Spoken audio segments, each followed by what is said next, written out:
With that, we'll move on to what I'm excited about is our main event of the morning. And for the sake of clarity, I'm going to introduce each individual before they speak. The first speaker is Dr. Peter Rowe.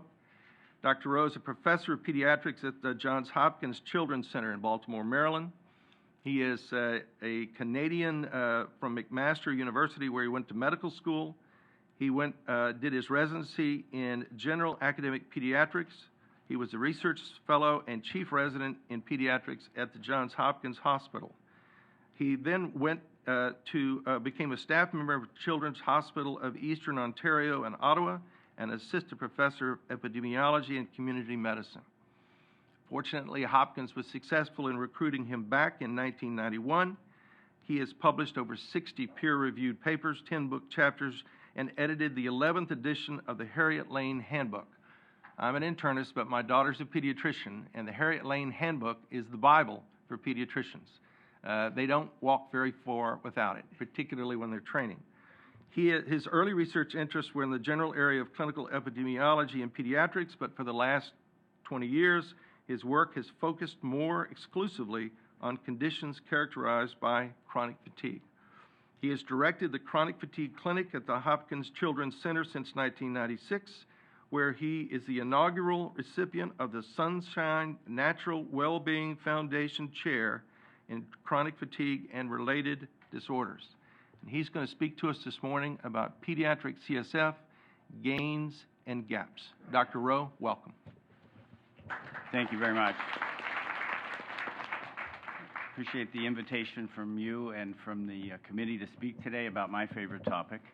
I have entitled the talk Gains and Gaps because I want to emphasize some of the gains and understanding that have come from the careful clinical research that's gone on in the last couple of decades. And as this panel knows, as usually happens in science, those gains help us emphasize where the gaps are in our knowledge. In the 20 minutes I've been given, I want to begin with an overview that summarizes concepts that are generally accepted in the field of pediatric CFS, move on to discuss the symptoms of the illness for children, the examination findings, a lot on the impact of the illness, and at the end I want to emphasize a more sobering fact that while we have the potential to improve outcomes, we have persistent gaps in the provision of service to adolescents with CFS that warrant our attention. So let's start with some comments that are not really very controversial. By definition, this illness affects previously active individuals. Both clinic-based and population-based studies agree that pediatric CFS is much more common in those over the age of 10.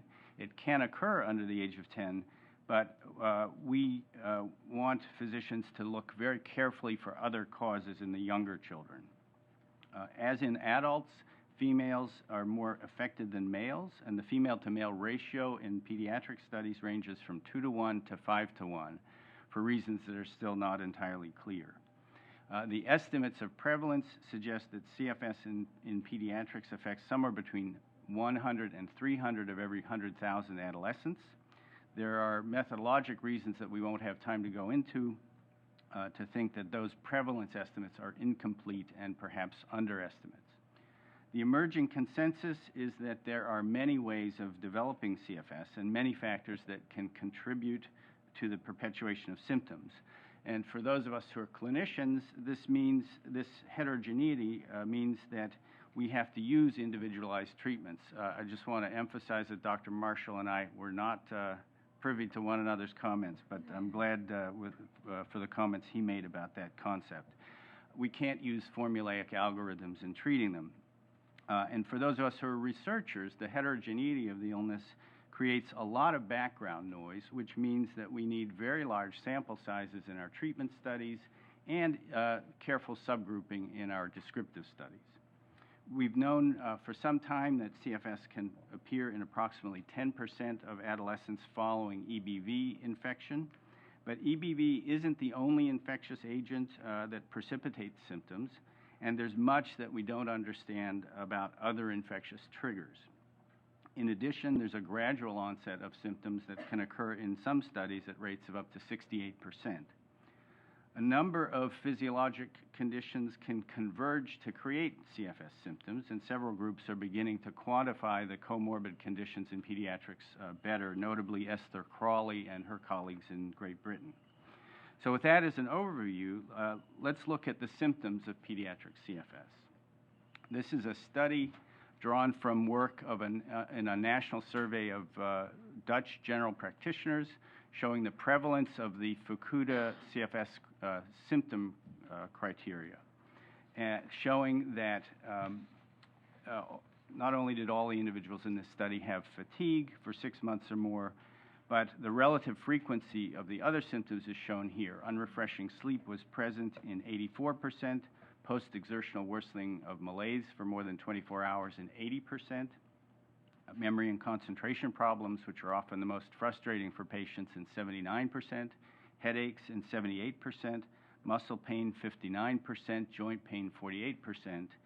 And I want to note that at the bottom of the list are sore throat and tender glands. These are the least common symptoms reported in the Dutch survey. That is in accordance with our clinical experience here. But if we focus just on the Fukuda criteria, we miss a great deal that's important in pediatric CFS. Here, for example, are some symptoms that were identified on the symptom checklist 90, which is a survey that measures the degree of distress caused by 90 different symptoms. We administered this questionnaire to an ongoing pediatric CFS cohort study that we're conducting, and these are the results from the first 55 pediatric CFS patients. 70% reported dizziness as at least a symptom that they were having with at least moderate severity, nausea in 56%, temperature fluctuations in 48%, numbness and tingling in 48%, heart racing, shortness of breath, chest pain, and diminished appetite, all indicating that adolescents with CFS have a number of common manifestations that go well beyond the criteria composed by Fukuda and colleagues in 1994. A proposed CFS case definition that's been published in 2006 attempts to acknowledge the richness of the symptom groupings and requires that in addition to the familiar categories of fatigue, post-exertional malaise, unrefreshing sleep, pain, and neurocognitive problems, that patients report symptoms from 2 of 3 categories that include autonomic manifestations like lightheadedness, palpitations, and shortness of breath, neuroendocrine problems, by which they mean heat intolerance, subnormal temperature, and temperature fluctuations or impaired appetite. And then the third category is immune manifestations, by which they mean the sore glands, or sore throat, tender glands, and new sensitivities to different foods. Well, some of those symptoms foreshadow what I want to say about the associated exam findings. There were papers, many of you will remember, papers from the early 1990s that emphasized the low yield of the physical examination in patients with chronic fatigue syndrome. And the implication was that this was just a nothing disease that was largely psychosomatic in origin. The data that we have now do not support this assertion, if they ever did, and that is especially the case with adolescents, as I want to show you in the next couple of slides. One of the most readily apparent abnormalities on the exam that we started to observe in the early 1990s in those with pediatric CFS is that the resting heart rate is often elevated, and that you can identify heart rate and blood pressure abnormalities after prolonged upright posture, and those are highly prevalent in the pediatric population with CFS. I've listed a couple of the pediatric studies on the prevalence of these orthostatic intolerance disorders in the supplemental slides in the handout. This slide shows what can happen with heart rate and blood pressure in the 2 most common forms of orthostatic intolerance, one being postural tachycardia syndrome, or POTS, and the other being neurally mediated hypotension, which many of us learned as vasovagal syncope. The patients with POTS will get an excessive increase in heart rate, shown in the black line on that graph, when they stand, and we define that excessive rate as a greater than 40 beat increase in heart rate between supine and standing. And it also has to be associated with orthostatic symptoms, including fatigue that gets worse, lightheadedness, mental fog, and headaches. The hypotensive patients usually develop a profound drop in blood pressure shown in the light blue on the right-hand side of the panel, and also have reproduction of their orthostatic symptoms with upright tilt. Despite what some of the literature says, these two conditions overlap substantially. They're not mutually exclusive, and fortunately for patients, the treatments are almost identical. One of the striking physical findings, I'm not sure if it'll be fully evident with the lighting at front, but in the patients with chronic fatigue syndrome and orthostatic intolerance, we note a purple discoloration of the dependent limbs termed acrocyanosis. On the left is the hand of a young woman who'd been standing for just a couple of minutes, and that's my hand behind hers as a color comparison. On the right-hand slide, you see this indentation with 3 pale areas in the lower part of her leg where I pressed my fingers in, stepped back, picked up a digital camera, focused it, took the picture. Still no capillary refill several seconds later. That's a profound abnormality that if it appeared in our intensive care units, a patient would be on a dopamine drip. But we were very impressed with that when we first saw it. In addition to this overlap between orthostatic intolerance and CFS, a little over a decade ago, we started to notice that we were seeing a number of patients in the CFS clinic with a genetic disorder of connective tissue named Ehlers-Danlos syndrome. And certainly we were seeing more of these than we would have expected by chance. Those with Ehlers-Danlos syndrome or EDS have stretchy skin, very loose hypermobile joints that often dislocate easily. They have delayed wound healing, and related to the circulatory problems, they have a very early onset of varicose veins. Their vessels are much more compliant and stretchy than those who do not have Ehlers-Danlos syndrome.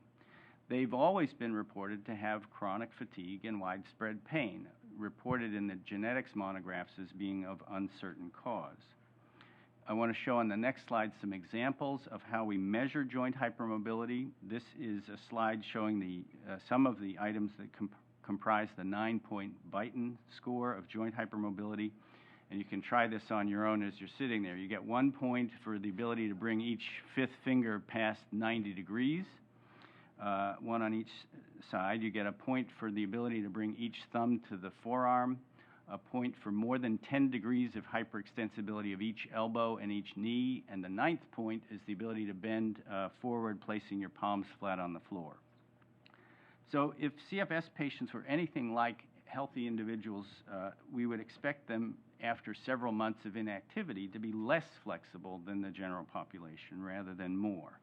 But here's what we found when we examined things systematically. This was a study that compared 58 consecutive adolescents that came to see me for chronic fatigue syndrome and 58 healthy controls. The Beighton scores on the x-axis, and you can see the distribution of these two populations is entirely different. Fully 60% of those with chronic fatigue syndrome met criteria for joint hypermobility versus just 24% of the healthy controls, very similar to other population-based studies in the controls. So this points out that this trait, joint hypermobility, is something that's present from birth and precedes the onset of CFS, so it constitutes a risk factor for the illness. The synthesis I would make of the pediatric CFS exam findings is on this slide, and that is that all studies in which the response to upright posture has been measured in adolescents with CFS report higher rates of orthostatic intolerance syndromes. We know that upright posture consistently aggravates symptoms of the illness. All studies that look at autonomic abnormalities like as can be measured with heart rate variability in adolescents report a sympathetic predominance. We know that dependent acrocyanosis is a common sign, and that joint hypermobility is a risk factor for both CFS and orthostatic intolerance.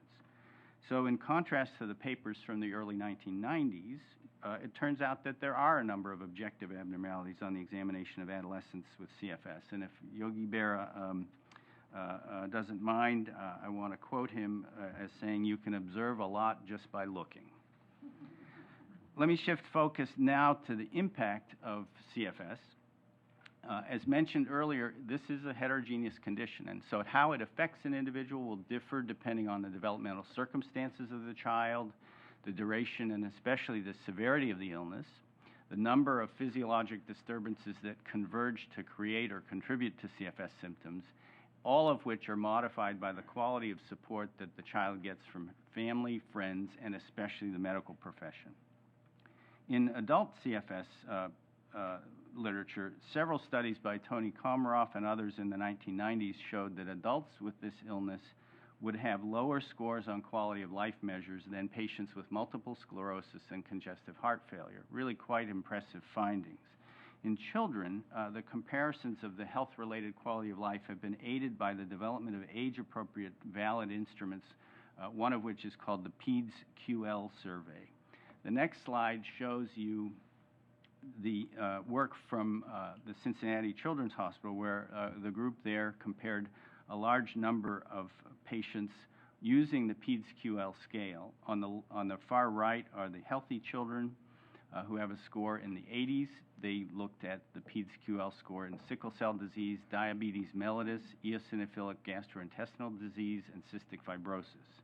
I then took their data, and since we were using the same questionnaire, added in on the far left the CFS data. And it's quite striking to see that the quality of life in those with CFS is much lower than children with any of these other conditions.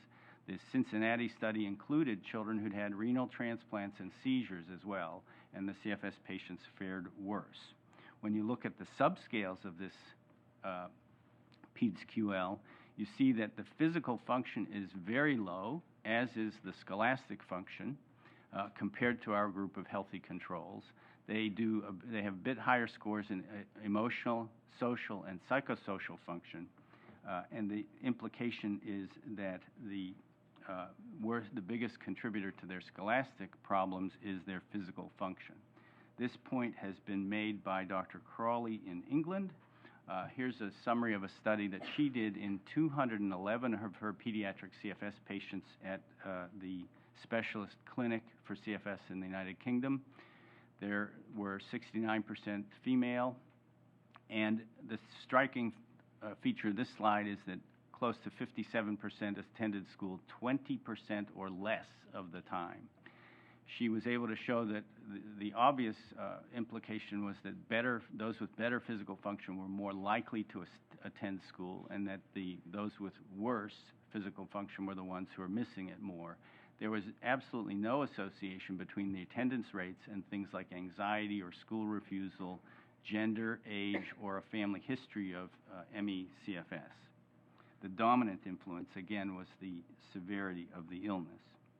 Another way of measuring impact is using the Functional Disability Inventory, which is a well-validated 15-item measure of how a child does with daily tasks like walking upstairs, doing something with a friend, being up all day without a nap, being at school all day, doing homework, or going shopping. Very common everyday tasks. Note the striking difference here between our CFS patients in the cohort and the healthy controls, most of whom had absolutely no impairment. And these findings I'm showing you are all statistically significant at the 0.001 level. We use the Wood Mental Fatigue Inventory as a way of measuring cognitive symptoms, higher scores meaning worse function. And here you can see that the median score for those with CFS was 12, and for the healthy controls it was 0. In the last couple of minutes that I have, I want to briefly mention what's possible with some individualized multimodal treatment. This slide looks at the overall wellness scores, which is the wellness scores are a unidimensional measure of well-being that goes from 0 to 100, 100 being as good as you could imagine feeling. And in our cohort study, the wellness score at onset was in the low 50s. Big gains were achieved with multimodal treatment in the first 6 months and further refinements over the next 18. This study is coming to a close. I don't want to suggest that everybody got better, but there is a big potential for overall improvement with individualized treatment. But that kind of care is not available to many people due to the gaps in our medical service for CFS. Your comments about what the situation in Mississippi are very pertinent here. I'm not sure we're that much better even in the Maryland, D.C. area. When I spoke about the care of children with CFS at this committee back in 2005, I used this slide. And frankly, despite a lot of gains in knowledge about the illness, not much has changed in the past 7 years. We continue to have a striking mismatch of the number of patients and the number of providers. As an example, I get 25 to 30 requests for new CFS evaluations each week. I'm a solo guy with no nursing help. I can't fit in more than 50 new patients safely in a full year, but I'm getting that many in a 2-week span. Because the insurers in this country don't reimburse in a manner commensurate with the complexity of care, there are few hospital and university CFS clinics. We don't have any CFS training grants or federally funded treatment centers for children, as there are in other countries, that might help with the advancing and translation of knowledge to the primary care physicians. So against that service gap, I am worried about the unintended consequence, I'm going to go back one, unintended consequences of changing the definition of pediatric CFS to require 3 months of fatigue rather than 6. And let me explain that. I'm a pediatrician, I'm an advocate for the needs of children with CFS, and I'm very sensitive to the intent of that proposal, which I think is to encourage earlier treatment of those with fatigue of just 3 months duration. I would ask, why restrict that to children? I think this suggestion should apply to adults as well, that we begin treatment earlier. And for that matter, we should be attempting to understand the cause of fatigue and do something at a treatment level when the symptoms first arise. Why wait 3 months? But here, I want to look at one of the problems that can occur for our sickest patients if we change the definition. This is a study drawn from the work by Katz and colleagues in Chicago. They did an excellent cohort study of people who had acute EBV infection, followed them to see how many met criteria for CFS over the next 2 years. We can assume that fatigue is there in about 100% of patients with their acute mono. Katz and his colleagues found that 13% met CFS criteria at 6 months. If you go back, you can assume that somewhere around 50% of those with EBV would still have fatigue at 3 months. If those patients start requesting CFS consultations from the limited numbers of providers, we then dilute the clinic roles with people who would get better spontaneously over a 3-month span. And I think that will mean that those who have CFS that lasts longer than 6 months will have a harder time getting treated. It'll delay their evaluation potentially. Now, that's a problem only because we're currently so deficient in meeting the needs of those with CFS at all ages. And that's a social and a political choice we continue to make to the detriment of young people with this illness, and I think we can do a lot better. Let me end with a slide that thanks the many people who've supported our work. We've had grants from NIAID, the Department of Defense, and the CFIDS Association of America. The Sunshine Natural Wellbeing Foundation has allowed me to continue doing this work with their support of an endowed chair. Our CFS cohort study would not have been possible without the efforts of Colleen Marden, the mother of one of my patients who volunteers 8 hours a week to help keep the charts straight. We've had a number of summer students who've been very helpful in the analysis, and a number of families as well as patients who've contributed to our understandings. The slide on the bottom right is from a fundraiser called Bowl Away CFS that 2 of the college students organized last summer, and I was lucky to have my picture captured before the ball hit the gutter. Thank you.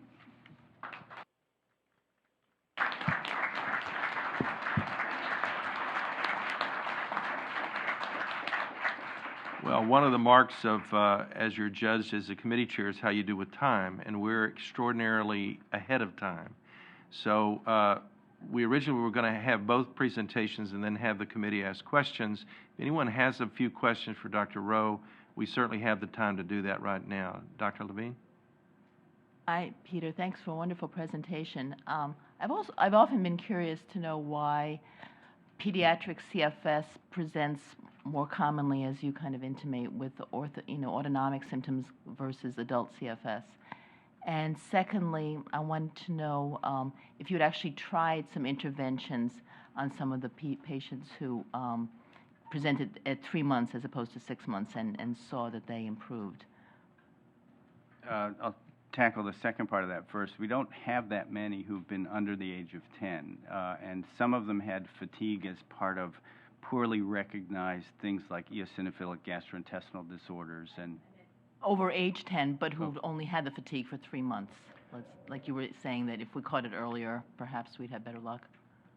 Yeah, if you've actually... we will look at them in the same way we do the ones who have had it for 6 months and try and ferret out which other comorbid factors are the most important. For example, are they having migraines that need to be treated? Is there any comorbid orthostatic intolerance? Could we treat that? Really the whole range of other factors that might overlap. In terms of the differences with pediatric and CFS or adult CFS patients, our study showed a fairly high rate of orthostatic intolerance in the adults, and we have had very few adults who, when we put them on a tilt table, did not at least develop worse symptoms. They would describe having a bad day with their chronic fatigue syndrome. And in our randomized trial of Florinef, where we did a tilt test to enter the study, and it was an outcome measure 2 months later, very few people wanted to come back in for that second tilt test. It was an unpleasant experience. It reproduced their symptoms. They felt unwell. And I think that's an important piece, even though the prevalence of confirmed orthostatic intolerance is lower in adults than it is in children. Why that might be could be related to factors of the period of rapid growth, the hormonal disturbances of adolescence, and one of my genetics colleagues who used to say that, Barton Childs, who, when I shared an office next to his, he would say that we won't understand much about chronic fatigue syndrome until we understand the individual components of it. And he likened it to our century's version of dropsy, this condition, this term that we don't use anymore, that referred to swelling in the legs. And one of his concepts was that the earlier the onset of an illness, the more likely it was to have a genetic component. And so it may be that part of what we're seeing in the pediatric presentations is more of this hypermobility, more of the connective tissue laxity that predisposes people to a lot of blood pooling in their limbs. But we don't really know the answer to that. Those would be my speculations. Let's take it in order. Eileen? Dr. Rowe, I know you put some statistics about the gender ratio with children, and I've read that it could be as much as a pretty even split, 50-50 in children. Can you speculate on why the statistics for adults are not the same? Might it be stigma in adult men who don't want to come forward and get diagnosis or misdiagnosis? Why do you, what do you account for that discrepancy? As somebody who goes to the doctor about every 5 years myself, I think that those concepts about males going to the physician are true. So there may be some undercounting of men with CFS, but I think the ratio of male to female is similar in pediatrics and in the adult populations. There are problems with exactly getting an exact measurement of it. I think some of the population-based studies have had a lower female to male ratio than some of the clinic-based studies, but I think it still is an illness that's more common in women at all ages. Jordan?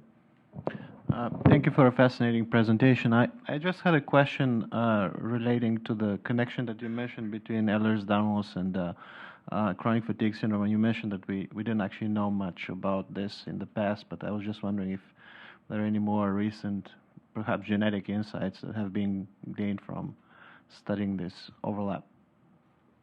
People have looked a bit more.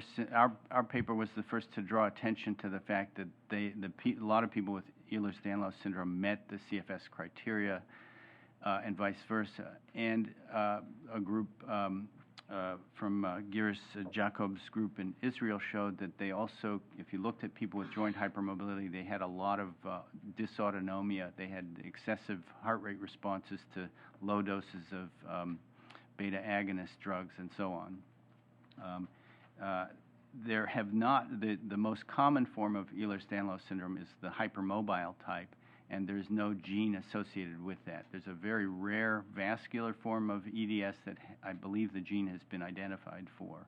But there has, this is a trait that's hypermobility is a trait that's very common in the population. And when you look at children in high school, 20% of them will be hypermobile. They may be completely healthy because they're the dancers, the gymnasts, the swimmers. So it's not necessarily a medical problem, but there must be something that, in addition to hypermobility, creates the risk for the development of CFS. Marianne? Because it's the main thing I look at, I'm interested in biomarkers. And I think in pediatric CSF, this has been a not very well-studied area. My lab has worked some with Ben Katz on his post-infectious model in adolescents. Unfortunately, the number of samples we've had to test was small, and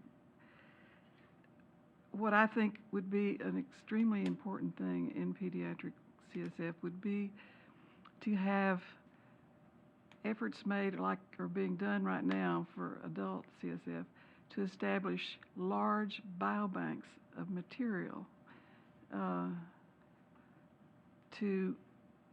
that are from well-characterized patients. And then that would allow us to do serious work on gene expression, proteomics, metabolomics, and so that we can come to an understanding of the differences and the similarities of these pathways and molecules. And I think that is what will lead us in the end to treatment, which has to be, of course, our focus. I would concur. I think developing a biobank would be great. The part that I think we are really missing is the clinical expertise to do the careful characterization.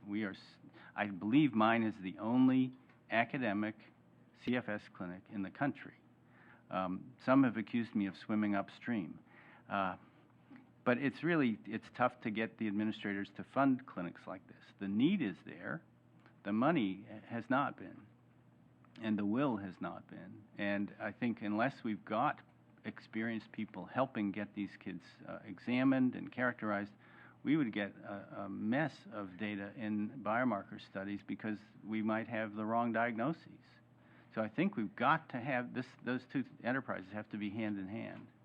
But I would agree with your point that would be likely to lead somewhere. Adrian? Yeah, thanks for an enlightening discussion.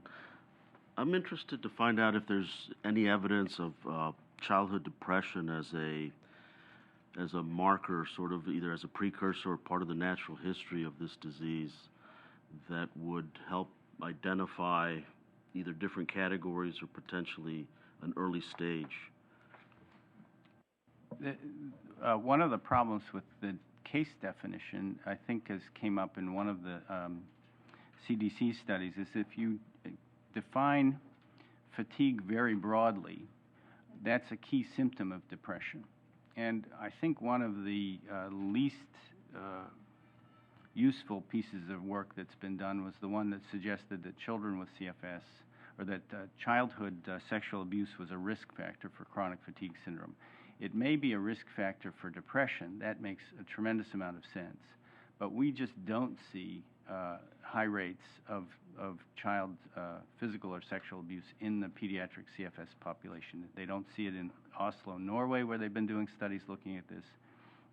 And so some of the problem with the epidemiology of differentiating CFS from depression has to do with the difficulty of being certain about the cases and how you define them. It's not uncommon for people with CFS to develop depression if their function remains at 50% and worse than kids with seizures and renal transplant. That, I think, most parents understand, and they'll often say to me in the clinic, well, who wouldn't be depressed? But it's not a universal finding in the clinic. Most of the studies of CFS and depression show that there is a frustration and a demoralization, but the level of symptoms usually does not reach the kind that most psychiatrists are seeing. We do have some that have both what looks like full-blown major depression and the features of chronic fatigue syndrome. They are by definition diagnosed with major depression, though. So overall, there are some theories that inflammation after infection affects cytokine production in the brain, which can lead to sickness behavior that looks a lot like CFS, and then eventually to depression if there are family genetic risk factors. But I've only seen that as a model, not as something with data attached to it, at least in the pediatric field. The anxiety is another one that is interesting because it appears much more commonly than expected in those with any orthostatic intolerance disorder. And we think that part of that is the shared catecholamine excess of anxiety conditions and orthostatic intolerance. When you have recurrent syncope, you get epinephrine levels that go sky high right before fainting. Anyone who treated asthma back in the era when I trained, and we would give children 3 doses of epinephrine subcutaneously for their asthma, realized that they would all get very shaky, apprehensive, and it was a very uncomfortable sensation. I think there is some sort of overlap between the physiology and the expression of anxiety. But again, anxiety is not by any means a universal feature. There are some who have argued, mostly in Britain, that CFS is some sort of manifestation of a generalized anxiety disorder. I do not think the evidence is there to support that concept.